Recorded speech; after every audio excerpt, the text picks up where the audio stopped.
pati sabihin niya, hindi naman ako natatakot. Binuking ko na nga lahat ng nangyari sa buhay ko para nga everyday haharap ako. Sabi ni Jess na hindi mo maiintindihan dahil hindi ka mother.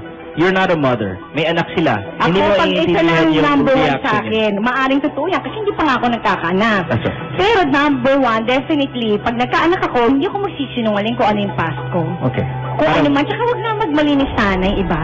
Now, are you open to a reconciliation with Jessa right now? Naku, wag na. Sabi niya, wala na nanahimik daw siya. Ba't pa siya bumalik dito, nakipagbati pa sa amin, nakipag-duet pa. Pero di ba sabi mo, artist ako, di ba? Kung nananahimik sila, sana nanahimik na lang sila. Ayoko na talaga ayaw na, pero ang dami siya. Hindi, kasi alam nyo, parang as you get older, you get wiser. Ayoko naman, kaya lang po, sobrang dami niyang sinabi. Pagkatao ko po yun eh.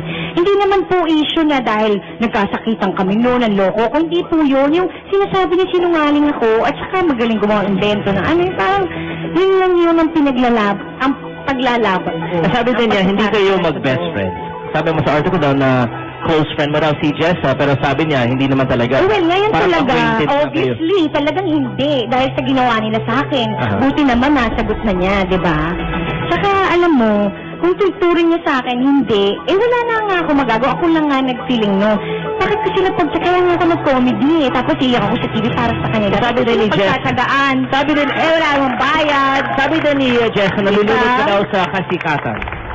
Totoo ba? Bakit niya nasasabi yung ganun ba siya mag-judge ng tao? Mukha ba akong nalunod sa... Well, nalulunod ako pero hindi sa kasikatan.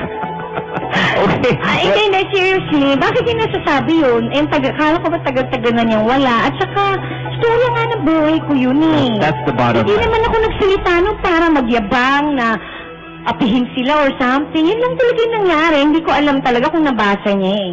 And dinadagdag din na marami ka daw boys. Oo, like nakala ko ba after politician, tapos yun na nga, malinis nga kasi siya. Kaya yun lang, sorry, basta ako sinabi ko na po lahat ng tungkol sa buhay ko ngayon, kung hindi sila agree doon, alam ko naman yun eh, bago ko sabihin. Kaya lang ang importante mo yung ako mismo, totoo lang. Yun nga. And I think... Ang ganda na for 8 months, ang saya-saya ng buhay ko, wala na intriga and everything. So parang with me last year, bago may 1 taon na yun, maging totoo lang ako. Masagot ko lang lahat ng puro tawa na nakikita nila, kuro-kuro. Minsan ganun ako sumagot eh.